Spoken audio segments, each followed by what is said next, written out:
I'm Scott Trout, CEO of the domestic litigation firm Cordell & Cordell. We help men deal with the life changes triggered by divorce, such as child custody and property division, among many others. But life changes also occur after divorce.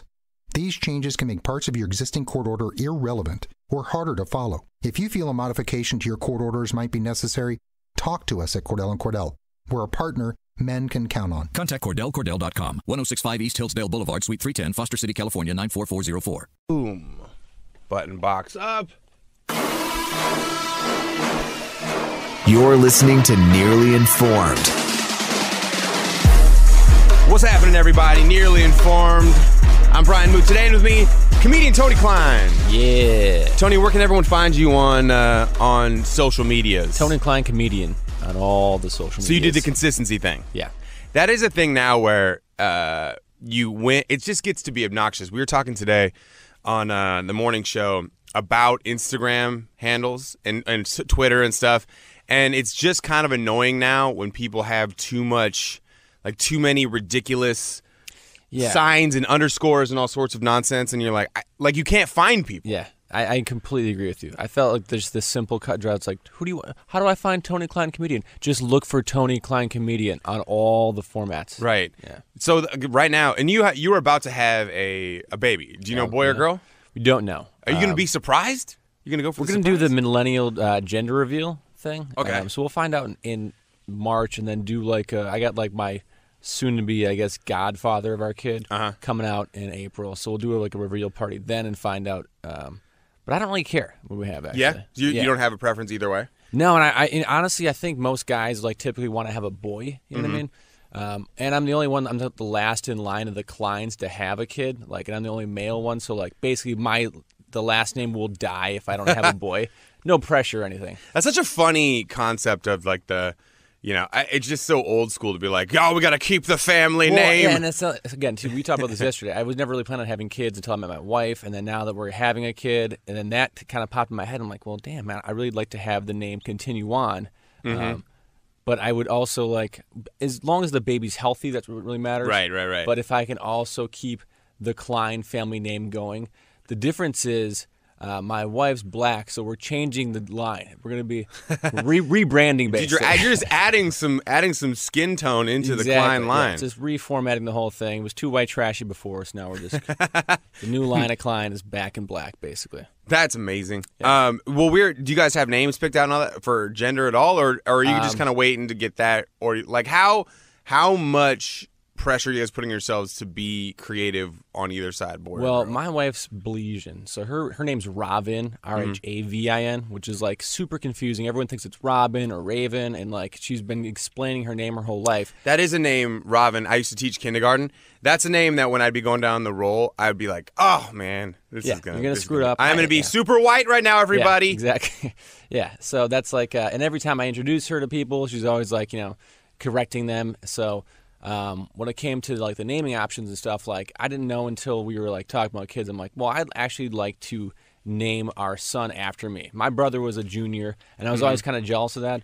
And then my brother turned out to be kind of just as crappy of a person as my dad is. I'm like, well, it was a self-fulfilling prophecy. Yeah, exactly. So I'm like, well, maybe since I'm a decent person, if we name our son after me, we'll have a decent kid, a decent boy. Definitely wouldn't name my kid Don Klein after my dad or brother, but. That's why I kind of my only thing was I'd like to name the son. She can name our girls or any other kids any name she wants. It's interesting right now. There's we read a study today of millennials now, right, or just people. I'd say millennials, but I'd stretch that out to people who are having children in the social media era are now thinking about Instagram and social media handles as an influencing factor in names, right? So, in the you can see what generation it is or tell what generation it is by, how creative the name is or whatever. There's a million Brians in the 80s, so and people get frustrated when they can't find their name on a social media handle. So it to me it's funny when people are actually putting thought into those things. Well, we don't want to name if we're gonna name him Toney, we got to give him an interesting middle name in case they want to use that as their Instagram handle. And then parents are also grabbing the Instagram and social or Twitter handles immediately and just parking them. Yeah, that's terrible. Which is funny because imagine if your parents had done that too, right? Like they're like, guess what I got for you when you're like in high school or whatever college. Like we got you a MySpace. We have you a MySpace, and you're like, Already oh, that is reserved it. dead. Yeah. Like MySpace is dead. Yeah, that is funny because do you think like Snapchat and Instagram would be around in like 18 years? Right. Like, not like our kids are gonna be on that in 18 years, but they'll be on it beforehand. But like to reserve something of that so far in the future it's kind of scary that people are thinking that's that much foresight. Right. And it also is funny because you'd think that by then there's going to be something new, and like no one's going to be touching Twitter, right? Like your kids are going to be so far advanced in terms of technology that there's no way they're still going to be like messing with any of the stuff that we do, because that's what old people do. Yeah. Old people are on Instagram. I actually know like the moment I felt old, the first time I've gotten a phone in which I felt old or I could feel myself aging in front of me was when I got the new iPhone 10 or whatever. This iPhone is X or 10 or whatever. Yeah, it's the same. And it's got no home button. I know. Right? And you can't, it's hard to function without that button if you're used to it. But then also, every time I go to open my phone, I like hold it up to my face, like I feel like an old person looking at, like trying to read a text. You're like, hey, what? And like and then sometimes it won't recognize my face. And Really? like, I look like trash. It always recognizes mine. That kind of scares me. I'll have like a hat on or sunglasses, and it still recognizes it. I'm like, what attributes are you like? Yeah, what is it zoning in on? specifically? Yeah. I think it's the eyes. But I have sunglasses on though, which is like, oh yeah, so then it's it either wouldn't be eyebrows and lips. I don't know what it is. like nose and jaw structure. Yeah. So you said your dad. Where are you from, family wise? From Wisconsin. Wisconsin. Yeah. And like, do you say your dad wasn't a great dude?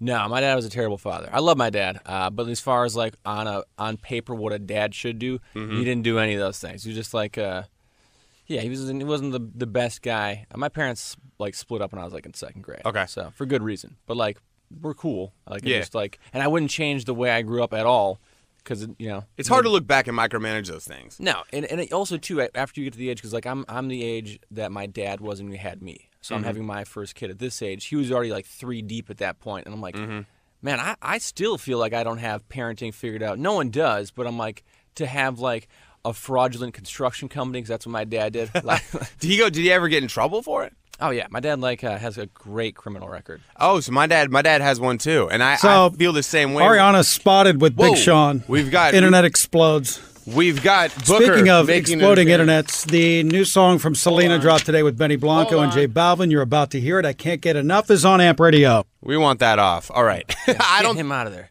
I hope Booker made an appearance on the show. He's from the other studio. My dad went to prison for a bit, and I think for me, all that stuff makes for like interesting stories. It does. And just like kind of interesting background.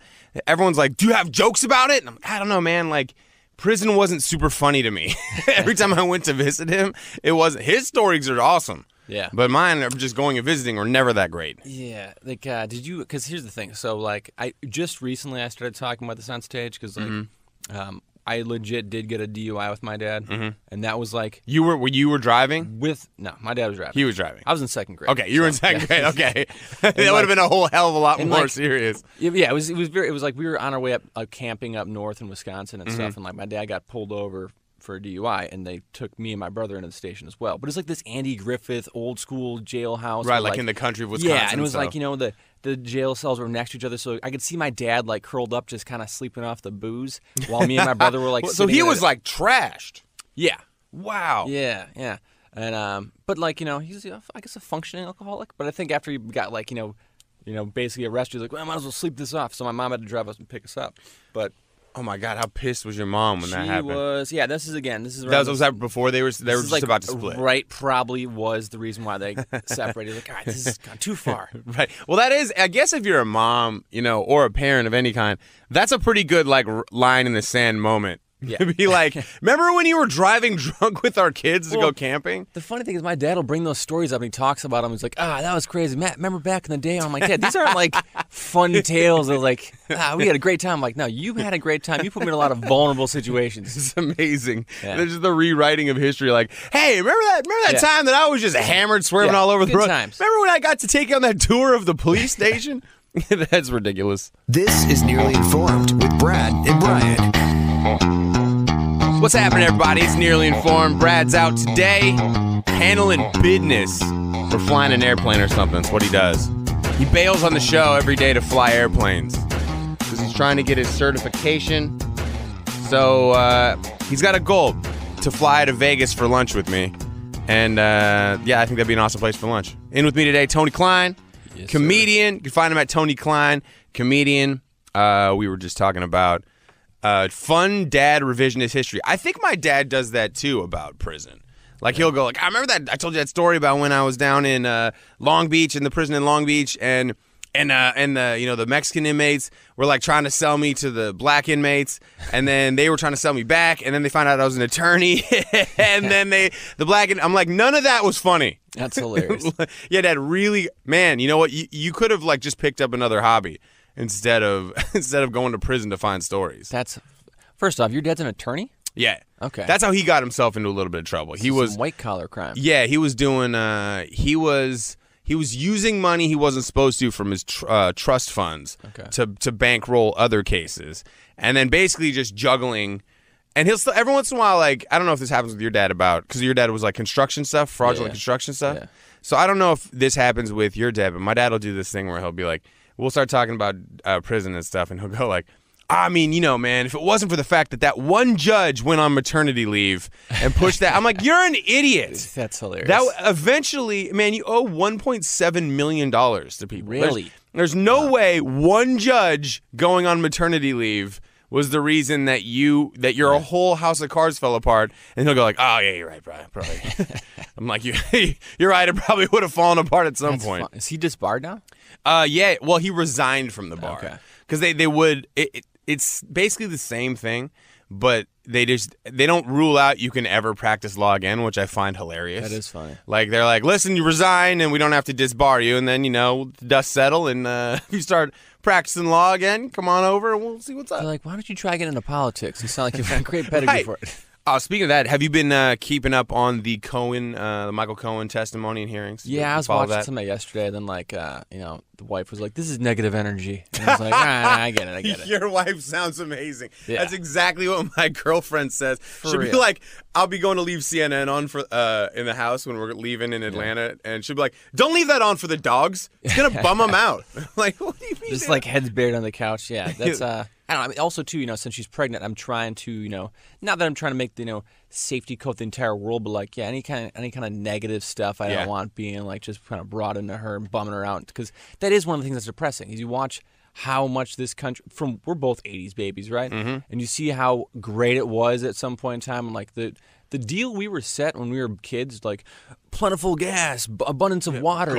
All you got to do is go to college, and you can do anything. The world's yours. And then it's like, okay, the world's actually just crumbling around us, and there's no more ozone, and the water is like on a shortage, and like polar ice caps are melting. I'm like, and I'm bringing a baby to this place. Yeah. All right. Do you ever feel like it's always been crumbling, except just now we've made the world so much smaller in terms of our ability to see videos and see things? Oh, yeah, of course. So now it's like that was how it always was, but now it's harder to hide those things because it's all in our face. You know what it is? It's like if you're driving on a street that's like, those road closed signs, and the bridge isn't done, right? Yeah. And you've known that the entire time, but like this generation, we've hit the gas is pinned, and we're running out of bridge. So it's gotten worse and more amplified, and now we have the actual foresight to see how bad it is. That's it. We're always going to burn this place out. You can't sustain this amount of people on the planet. It is kind of like we have such a naturally selfish view of.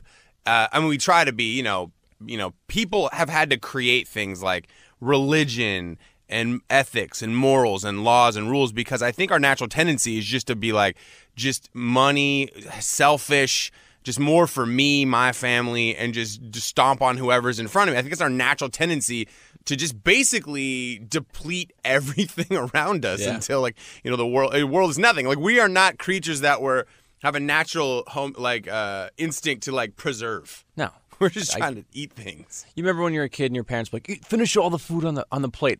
You finish everything that's given to you. That's basically been like our mantra as far as like civilization's gone, at least in this country. So like you're not really ever, it's not instilled you to save that for the next generation. Right. I remember this one too. My parents used to say this all the time. And I also want to get into real quick, because we were talking in a little bit, but about what you're doing now with your wife being pregnant, because I think it's pretty fascinating. But before we lose focus on this fun debate, I remember my parents saying the same thing. Like, eat everything on your plate, eat it, like, don't waste anything. There are starving kids in Africa who need that food, and it's disrespectful to them not to eat it. And I always thought to myself, like, a starving kid is really like, yeah, fatso. Yeah, force feed yourself Hamburger Helper for me. Like, yeah, pour out a little liquor for me, dog. Like, I don't think that they're happy that I'm stuffing my face. Yeah, I was never watching one of those commercials with the kid, the fly on his face, and we're like, I'm eating this for you. I'm getting super stuffed right now, just so you're not disappointed with me. Did you grow up a little bit like on the white trash side? Because I did. Oh yeah. And well, we had an interesting curve though, because we were like, my dad, when he was like at his prime, when he was like really, kind of taking advantage of people and stuff like that, we always had brand new homes and nice cars and stuff. And then like when my parents split, we went to the complete bottom line, and we were like welfare and food stamps and stuff like that. So it was very like, I knew what it was to be like a rich kid basically. Yeah. And then also like knew what it was to be broke as hell. And I kind of have the opposite trajectory in our family, because my dad, when he was doing public defending and like just fighting for the rights of people with no money and like social welfare and stuff, we were super poor. And that's when I found out that I didn't find out that I grew up kind of white trash and poor until I got into high school, and everyone was making fun of stuff like Hamburger Helper, Franzia, Top Ramen. That was all these broke references. Yeah. I was like, damn, dude, that's what we grew up on. yeah. And then my dad, when I was in like high school, just decided like, you know what, I'm just going to go into private practice, and I'm going to do my own thing. And that's when he started just wildly overspending on everything. And that's when like life was dope.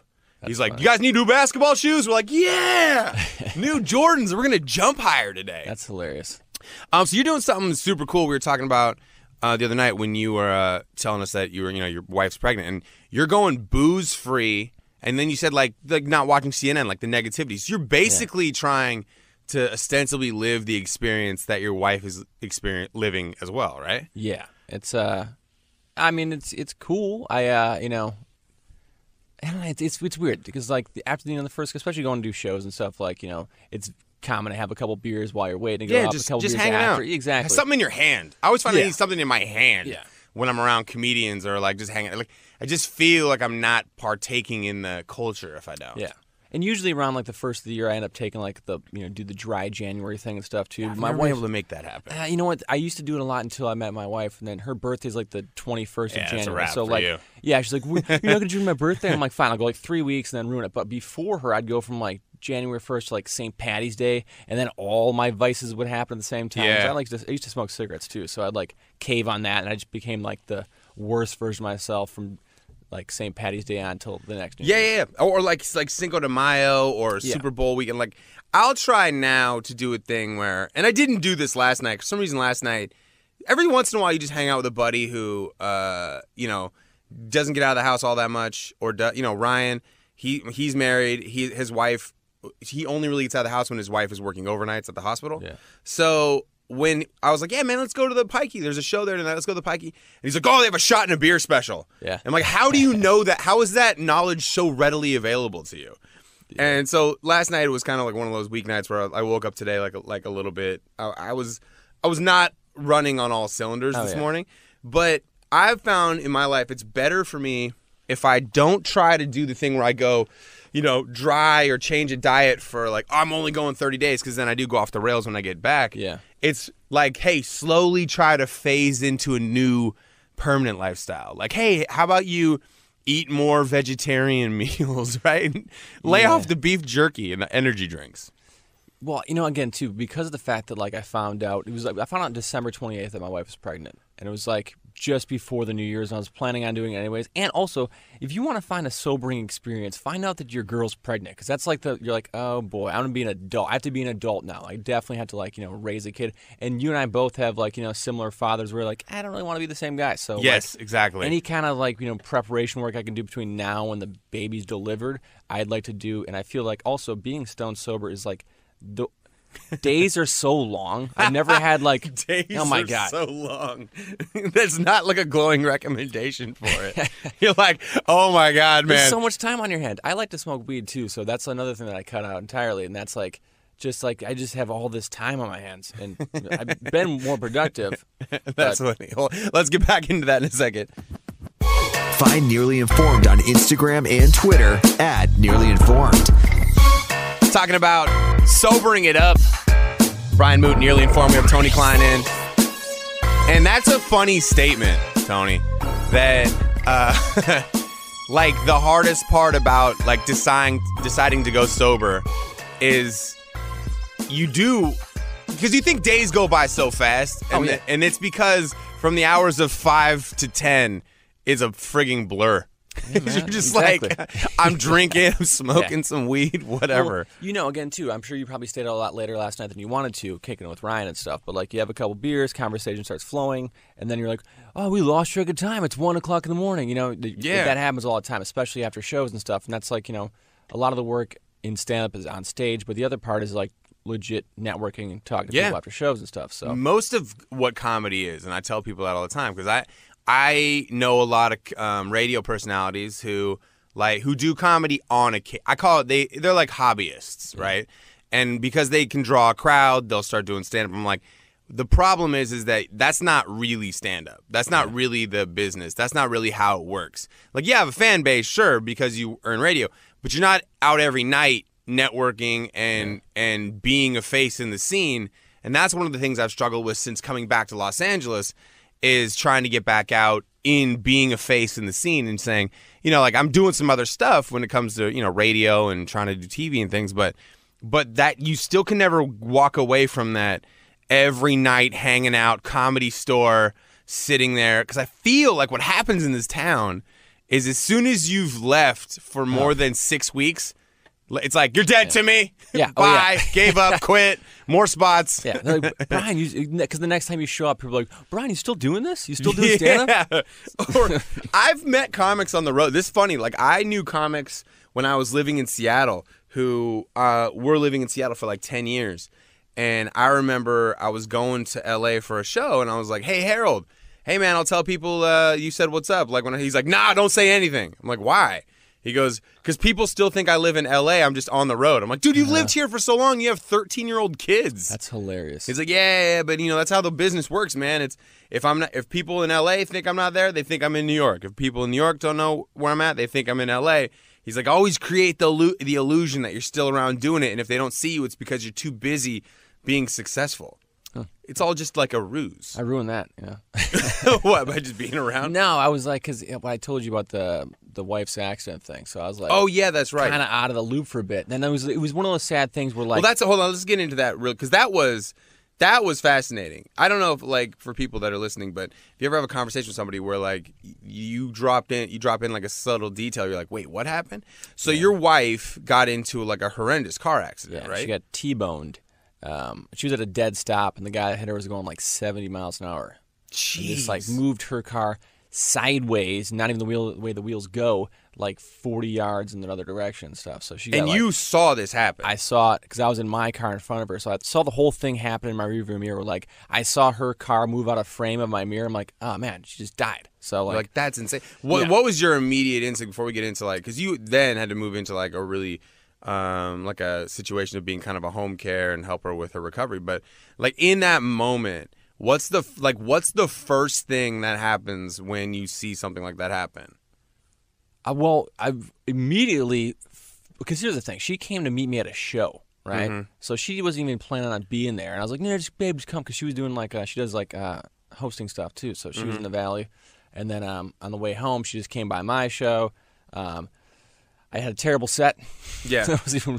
And then she basically leave, and then that happens, and I'm like, man, she's only here because of this. I felt complete responsibility for and it. It's a funny detail that a lot of people probably won't, like, pick out, but the fact that you had a bad set also is so interesting. Not interesting, but it's memorable because in that moment, you probably, when you were leaving the show, were in kind of a pissy mood. Of course. And upset, and it was like you're probably kind of short with her, not because of her, but you're like, you know what, I just, like, let's just go home.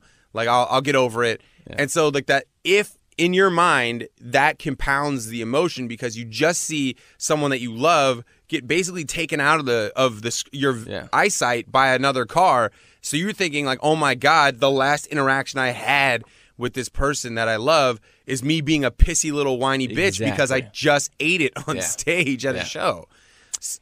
So you like run over. So I'm assuming you get out and you run over to the. I make a quick U-turn, get there, and like and here's the thing. So like she was driving like we had a Chevy Volt, right? Things got airbags everywhere, and so I'm running up on the car, and I couldn't even see in it because there's airbags. Like a marshmallow exactly. Just inside. And I'm like, oh my god, she's gonna be splattered all over the inside. Like the car was totaled. It was like they had to use the jaws of life to get her out and stuff. Jeez. And so I opened the door, and like luckily it was like had like a 5-star crash rating and stuff. So like when I opened the door, she didn't look that bad. She had like a little like blood coming out of her nose and stuff. But like I didn't know that she had a shattered femur, pelvis, and shoulder. So I'm sitting there, and this is chaotic as hell. And I'm sure you've had a situation where like you have the adrenaline pumping through you, and there's like people that stopping on the sidewalk, and there's like the car was leaking something, and someone's like, "It's leaking gas." I'm like, "I got to get her out of here." So I start unbuckling the seatbelt, and then as this is happening, OnStar is going off. So they start asking questions. I'm trying to field those questions. She's not making any noise. She's just kind of moaning. Yeah. And some other guy pops in the car, and no one knew that was my wife. So they just thought I was also like someone responding like just to it. just a so this guy's good like Samaritan. I'm unbuckling her seatbelt. I was like, "Don't touch her." I'm like, "Who the hell are you?" Like, don't tell me what to do to my chick.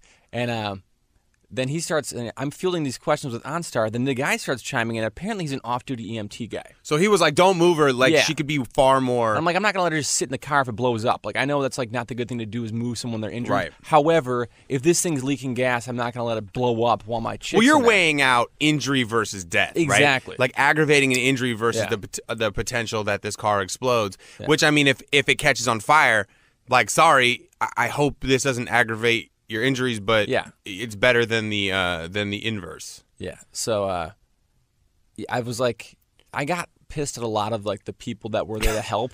Well, yeah, I mean, you're stressed out in that moment. Of course. And then like on top of it, like so, we had the back and forth me and this guy. And then like a couple seconds later, like I was surprised at how fast the first responders were there. They were like super fast. And then like they had like that, those like companies that come and video stuff for the news. Yeah. They showed up. So we have video of the accident. Like the Nightcrawler people that I've seen that movie about. They just chase just disasters. Exactly. So they were there. So like the whole thing, like ironically enough, my father-in-law saw it on the news that night, but didn't know it was like his daughter in the car and stuff. So while like the EMTs are there, and then when we got the footage of it, you just see this like sad version of me in the background just getting pushed away by everyone. I'm like, I'm just trying to get over there and like see her and let her know I'm there. So when they finally get her out and they do this jaws of life and they get her out on a little stretcher and stuff and they're putting her in the ambulance and I'm like, yeah, I want to ride with her. And they're like, okay. So I get in the ambulance in the back. Like, no, you got to ride up front. I'm like, I don't want the whole point of me riding with her so I can be there, hold her hand, let her know that it's gonna be okay. But they made me ride shotgun with like the guy. Do you think they didn't believe that you were her husband? I don't know what the hell they thought. Like a race thing. Yeah, like probably. They're like, this white dude is trying to say that it's this chick's husband, but like that just doesn't seem like it fits. And she wasn't making any like sounds other than grunts, so it wasn't like that she could confirm like, no, that's my man or anything like that. So I'm just like sitting. I'm not riding shotgun. And they have like that little like crawl window that peeks in the back of the ambulance and stuff. So I'm trying to look back there because, again, she's got a shattered like femur. So every time you hit a bump, ambulances have the same shocks as like a city bus. You feel every bump, and like that's the longest bone in your body. So it's getting like rubbed against itself the whole time. So she's like moaning and groaning. I'm trying to look back. I'm like, babe, it's gonna be okay. And as I'm doing this, my foot's hitting this horn. Right? And I don't know because all the other sirens are going off. So the driver's like, you got to stop doing that. I'm like, what? He's like, stop hitting the horn. I'm like, I don't know, I'm hitting the horn. So I'm getting yelled at by the driver. I'm like, dude, I'm just trying to console my girl right now. Yeah, who's like going through the most pain she's ever gone through. How much of that does she remember? Like everything. Oh, really? So she didn't, because sometimes people say, like, I don't remember anything from the crash, but she's like, unfortunately, she's like, oh, I remember every painful second. What she doesn't remember is like the, 7 days she was in the ICU because she was like doped up on this like Dilaudid stuff, which is like 15 times stronger than like morphine. Jeez. So. All right, come on. We got to go to a break real quick, but coming up, because I want to get into like the recovery part too, because I think that, I don't know, I mean, I'm assuming it's made your relationship stronger than it could ever do it, but because I couldn't imagine like being in that situation for as long as you are. So we're coming right back on Nearly Informed. This is Nearly Informed with Brad and Brian. Nearly Informed, I'm Brian Moote. We got Toney Klein, comedian, hanging out. Yes, sir. Find him at Toney Klein, comedian. All right, so we were just talking about how your wife is basically, at this point, from a car accident, shattered femur, busted shoulder, hips. Yeah, pelvis. And pelvis. She's on her way to the hospital, to ICU. And so, I mean, how was that whole experience too? When you're, because I'm sure she had to go into surgery like immediately. Yeah. Right? So, well, they actually they didn't do the surgery till like that night at so this happened at like 11 o'clock on a Wednesday. She didn't go into surgery till like 8 or 9 that following Thursday. So she was just kind of doped up. And here's another thing that I find really weird. In the ICU, they had this thing to basically, when you have a break in a bone like that, instead of having like a separator, to keep the two before, because they don't want it to mend on its own, so they kind of kept the two broken parts apart from one another. Yeah, they don't want it to start healing, so but they had this Wile E. Coyote contraption with a weight just hanging loosely off the bed, so anytime someone would brush against it, it would pull her leg. I'm like, you couldn't think of a better way to do this. It's just like an anvil. Yeah, it was exactly this like a novelty cartoon weight with a 10 painted on the side of it and stuff. Jeez. It's really weird. So anytime anyone would come to visit and stuff, they're hitting at her and she's getting pulled in pain and stuff. So when they finally I didn't sleep at all, basically. I didn't sleep till she went into surgery, and I was surprised at how fast because they basically put this broom handle out of titanium rod in her, from her knee to her hip is all titanium. Right. And they did it in 4 hours, faster than I can do a brake job on a car. I was it amazes me at how. You're you guys sure you did this right? Yeah. You leave any tools? Well, in the there? other thing too is when she came out, she's a petite girl, and one of her thighs looked like it was Nicki Minaj's and shit. And yeah, and the other one, no, it's all right. Yeah, and the other one is tiny. Yeah, super thin. I'm okay, I hope this all heals properly because she was obviously she's a woman. She feels self-conscious about that. She didn't have scars, so there's trying to I guess build her self-esteem up with that whole thing. But so we had a couple days in the hospital. She was doped up for the most of that, so she didn't really even remember a lot of that. But when we went home was when it was we went back to, and that was the other thing too. As they were discharging from the hospital, we weren't married yet. So when it was her parents and me, and they're well, who's gonna take charge of her? And I kind of raised my hand. I'm I hope I'm not overstepping my boundaries, but we live together. Yeah, I expect her to come home. Right. It'd be kind of weird if she didn't. You would feel at that point. You'd feel that's a funny struggle. Yeah. Because you're we do live together. We're not married, but we are a couple. This is for real. I was there. I've been there the whole time. And if you're the parents, you're kind of I think you're kind of waiting to see what they do to say they're going to step up. Yeah, exactly. I was obviously I was very humbled and flattered that they were down to have me take care of them, because I can only imagine being a parent in that situation. It's your child almost died. You want them to be as close to you as possible, but it was also cool that they were no, they're in good hands. Tony to take care of her and stuff, and Did her mom or anybody stay with you for a while too? They came over all the time and stuff like that. And I didn't work for a week or so after she came home. So I was it was nice to have. And her friends are great, and they came to help out as well too. So it was because she's now. She's in a wheelchair for how long? It's about 4 months. Yeah, it was a good amount of time, man. She was had to go through all the rehabilitation stuff. It's crazy now because this is coming up on about a year ago that she was done with the wheelchair thing, and it's weird because, it's baby steps, literally getting her to, take the crutches up the stairs and all this kind of stuff to, get her back to being, a mobile person, and then putting weight on it and all that kind of stuff because, you have to, work out the hip and, the knee and, everything is stiff and injury. Yeah. I mean, the rehab process is so real, and if you don't do it effectively, those injuries will linger on you for, forever. Yeah, she's back and, back to full steam again because we went, now we're back in the gym and we go to 24-hour fitness, not to brag. And, it depends on the city where the 24-hour fitness is. It's terrible. I used to be an LA fitness guy, and they just I don't care for 24 hours, but she likes this body pump class. And again, trying to be supportive, making sure she's doing the things that she needs to do to kind of build her body back up to what it was pre-accident. I was going with her to these classes, man, and she kicks my ass. I feel like I was the one injured in a car accident because I can't do these. Have you ever done a body pump class? I haven't done those. I've done some of those high intensity, you use body weight for a lot of things, or how do they work? No, you're using it's just stuff that you do. First off, I'm not a big fan of classroom fitness where there's 30 people that have been doing it forever. Yeah. That know what they're doing. So you're automatically the odd man out. You're a tall guy as I am. Yeah, and you feel like you're stick out. Dude, too. I am You know how Pistons, there's always the opposing one. I'm the opposite all the time. I sweat not so much from the workout because I feel like I'm going to get kicked out of the class at some point in time. It is nerve-wracking to do. I mean, I used to do classes like that all the time on ClassPass. I went through a phase where, I played college basketball and stuff like that, so I feel like I went through a phase where I was like, I don't want anyone telling me how to do anything. And then when I got super busy, I just kind of recognized that I was going to the gym and just like not doing anything just for like 20 minutes and then that's probably good. Exactly. And then I realized I had to do classes, but I always felt like I hate it when they put mirrors in the classes because then I can look across and I see just how not in step I am with everybody. Exactly.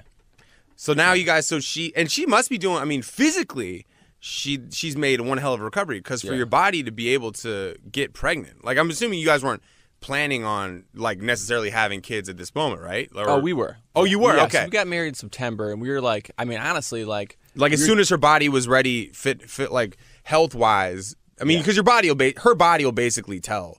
I mean, by conceiving when the body's physically ready for that. The other thing too is, with the accident, the only thing that was like the contingency as far as like pregnancy goes was the fact that her like pelvis needed to heal, but she still has a bolt in there, so that might be a complication as far as like the delivery process goes because they're saying we can try for a natural birth, but maybe you have to do C-section. Do an emergency C-section. I'm like, we can just plan a C-section. I'm like, well, we'll probably just plan one rather than the whole emergency factor. I mean, like we don't need that extra level of stress where you're like, which way are we doing it? Check the bolt. Yeah, dude, I'm not even. How's the bolt? I'm so like convinced I'm just gonna pass out in the delivery room. Like I don't deal well with that kind of like grossness. Yeah. And I just feel like I'm gonna be the guy that faints in the living room. So my girlfriend's we've talked about having kids, and she's flat out. She goes, my gyno said that I can't do natural because my hips are too small. And I'm like, I don't know if that's how it works. And she's like, no, I just don't want to. And I'm like, fine, I totally am. Like, I'm completely okay with a woman saying, like, I'm not trying to, like, do that part of it. So I was like, yeah, if you're allowed just to opt for C-sections, go ahead. But. Yeah, I guess the recovery time's a little more difficult as far as, like, what they have to cut through to get the baby out and stuff. But, like, I feel like that would be a no-brainer for anyone that just to have it just pulled out that way because it's just... Yeah, especially if you've had some trauma where you literally have hardware in your body holding your hips together. And you had to do all the helping her with the personal care and stuff. Oh, yeah. I mean, even like the sponge bath and stuff because before... Just that we had to retrofit our entire place that like I was basically living with like a senior citizen. Like we had like a little stool in the shower and like had to wheel the wheelchair in there. And she had like a walker and stuff and she was in great spirits about it because when she first started walking, she had like that ET limp. You know what I mean? She was kind of like hobbling and stuff and like right. Yeah, she was fun the whole time through. So were you guys engaged before the accident? Yeah, it was like because I was going to say that's an interesting. I mean, clearly you guys were, this accident wouldn't have broken you guys apart, but it is an interesting way, like, to propose when you, like, kneel and she's in a wheelchair or something. To get real low. No, we were already engaged for about a year at that time, and after, like, maybe a month or so after the accident, she, like, re-proposed to me, and I was like, well, I'm already going to marry you, but she was, like, just so happy the fact that, like, I stepped up and, like, took care of her. Yeah. And I was also surprised at how many women I talked to that were like, that's so nice that you stuck around. I'm like, what kind of monster leaves their like broken fiance? Like, I didn't sign up for this. You know what I mean? Like, there's people out there that do that. Well, what's funny, man? That is a thing that because when you said that, I was like, oh man, personal care. I've done personal care like when I was just out of college and I was working in like places with folks with disabilities and stuff. And some of that personal care, hygiene stuff, bathroom stuff, is so incredibly intensely personal. And I don't want to say invasive because it's not like you're invading, but it is like personally invasive for the person you're helping out. And I always remembered like people being just mystified that I could help somebody like an older individual use the bathroom, and effectively, take a shower, do hygiene and stuff. And I'm like, listen, man, I want to believe that nobody, like you just said, that nobody would say, oh my God, you need help in the shower? Yeah. Gross. That's not what I signed up for. It's like, how are you not human? Like this person, who wants you in the bathroom with them less than you want to be there? Them. There's no way they want you there. Yeah, I mean, even from the point where, like, because she was so pumped up on, like, narcotics and stuff after, like, for all the painkillers and stuff. And she got off those really quick. That was another concern I had, too, because she was, like, pumped up with that Dilaudid stuff, which is, like, 15 times the strength of morphine. I'm like, oh, great. Now she's going to be, like, Right, you're going to get out with some weird addiction to she's drugs. Like a heroin addict after this whole thing. But she, like, didn't like the way it made her feel nauseous and blah, blah, blah. And she, like, couldn't use the bathroom. So, like, Right.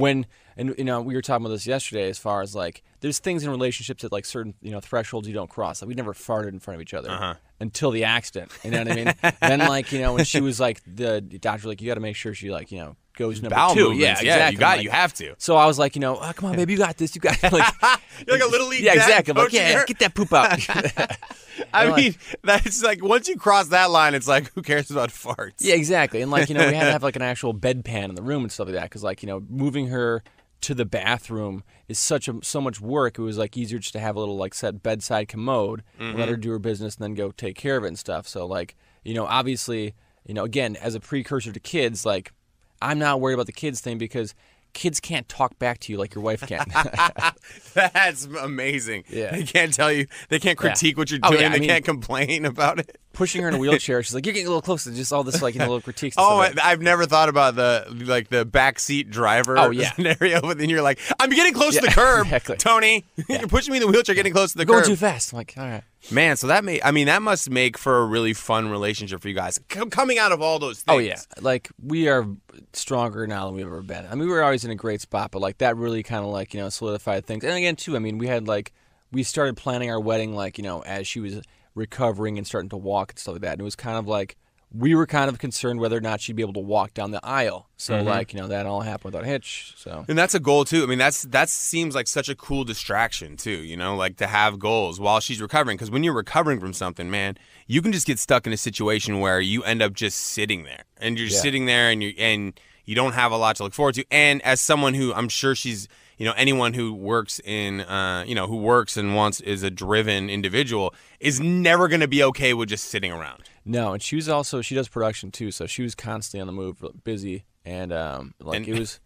And now she's forced into a vacation. Yeah, which is like I mean, it's good, but it was kind of like one of those things where I think that was hard for her to take, and again too, I mean, having like a busy work schedule and stand up schedule. Dialing all that back, going back to what we were talking about, being vacant in the comedy scene. People are like, "Oh, you still doing stand up?" Like, yeah, man, I'm sorry to rebuild my wife. Yeah, I'm sorry. I don't just come and hang out every night at the comedy club. I'm emptying bedpans for the woman I love right now. You jerks. All right, well, make sure you follow Toney Klein at Toney Klein Comedian. Toney Klein, one of the best husbands in the game right now. I think I can safely say that. And we'll have you back soon, my man, on Nearly Informed. Thanks for listening, everybody. Hey, thanks for having me.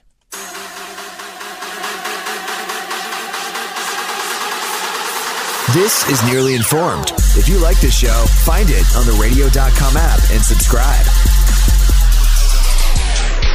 Don't miss the anniversary sale at Safeway going on now. Great low prices on the things your whole family will love. Look for qualifying tags in-store to soak up all the savings at Safeway. These savings are definitely worth celebrating, so head in-store and shop the anniversary sale today.